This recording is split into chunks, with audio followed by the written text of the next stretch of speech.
आपल्याकडे steel city आहे आणि बाकीचे मोठी पुणे आहे, अमरावती टेक्सटाईल आहे. काय होणार आहे दावोसमध्ये महाराष्ट्रासाठी वेगळं आणि 21 तारखेला तुम्ही ते जाल. खूप देशाचे पंतप्रधान मला असं वाटतं की वर्ल्ड इकॉनॉमिक फोरम एक अशी जागा आहे की ज्या ठिकाणी जगातले सगळे बिझनेस लीडर्स आणि पॉलिटिकल लीडर्स एकत्रित येतात. त्या ठिकाणी मोठ्या प्रमाणात नेटवर्किंग होतं, विचारांचं आदान प्रदान होतं आणि मोठ्या प्रमाणात इन्व्हेस्टमेंटचं देखील त्या ठिकाणी नेटवर्किंग होतं. आणि त्या दृष्टीनेच मी त्या ठिकाणी चाललेलो आहे. अनेक महत्वाच्या बैठकी माझ्या ठरलेल्या आहेत, अनेक बिझनेस लीडर सोबत देखील ठरलेल्या आहेत, काही वर्ल्ड लीडर सोबत देखील ठरलेल्या आहेत. मला विश्वास आहे की चांगल्या प्रकारच्या इन्व्हेस्टमेंट ऑपॉर्च्युनिटीज त्या ठिकाणी मला दिसत आहेत. मोठ्या प्रमाणात गुंतवणूक महाराष्ट्रात आणण्यास आम्ही यशस्वी होऊ हा मला विश्वास है। दावोस जा रहे हैं, क्या विषय दावोस जा रहे हैं? वर्ल्ड इकोनॉमिक फोरम की बैठक दावोस में होती है।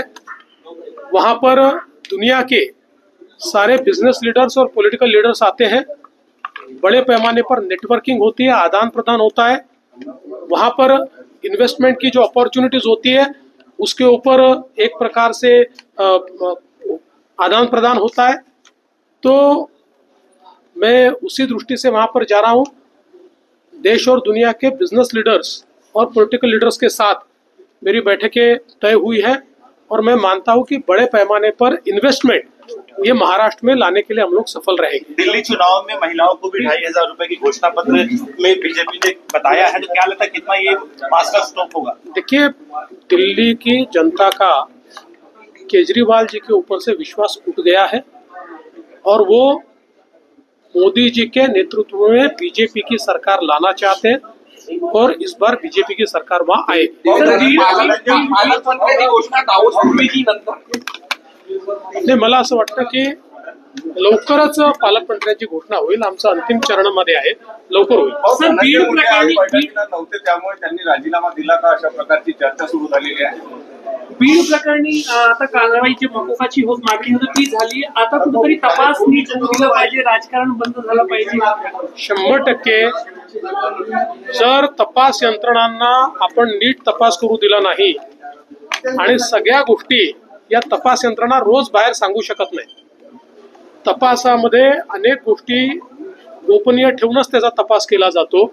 त्यामुळे मला असं वाटतं की आता कुठल्याही प्रकारे तपास यंत्रणांवर दबाव न आणता त्यांना काम करू दिलं पाहिजे। मी एवढं निश्चितपणे आश्वस्त करतो की कुठल्याही परिस्थितीमध्ये कुठल्याही दोषी व्यक्तीला सोडलं जाणार नाही।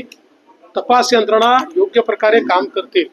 खरं म्हणजे मला अजून एका गोष्टीचं थोडं दुःख आहे की या ठिकाणी माननीय उज्ज्वल निकम साहेब यांच्यासारखे एक वकील आपण अपॉइंट करावे असा आपला प्रयत्न आहे।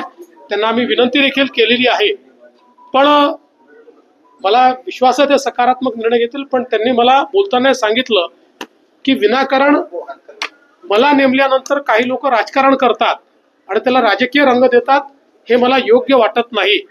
मला असं वाटतं की देशामध्ये अनेक वकील आहेत जे वेगवेगळ्या पक्षांमध्ये आहेत किंवा वेगवेगळ्या पक्षांमधून निवडणुका लढलेल्या आहेत, त्याचं राजकारण होत नाही। परंतु उज्ज्वल निकम साहेबांच्या नियुक्तीवर राजकारण करणं याचा अर्थ कुठेतरी गुन्हेगारांना मदत करण्यासारखा आहे। कारण उज्ज्वल निकमांचा आजपर्यंतचा इतिहास आहे की त्यांनी केस घेतली तर खरे गुन्हेगार जे असतात त्यांना शिक्षा होतेच। आता कोणाला त्यांना वाचवायचं असेल तर ते उज्ज्वल निकमांचा विरोध करतील। या संदर्भात जी माहिती आपल्याला पोलिसांनी दिलेली आहे त्याच्या पलीकडची माहिती आता तरी नाही। बरेच क्लू पोलिसांकडे आहेत, त्याच्यावर पोलीस काम करत आहेत। मला विश्वास आहे की लवकरच पोलीस या संदर्भातला जो काही कारवाई करायची है ती पूर्ण करते।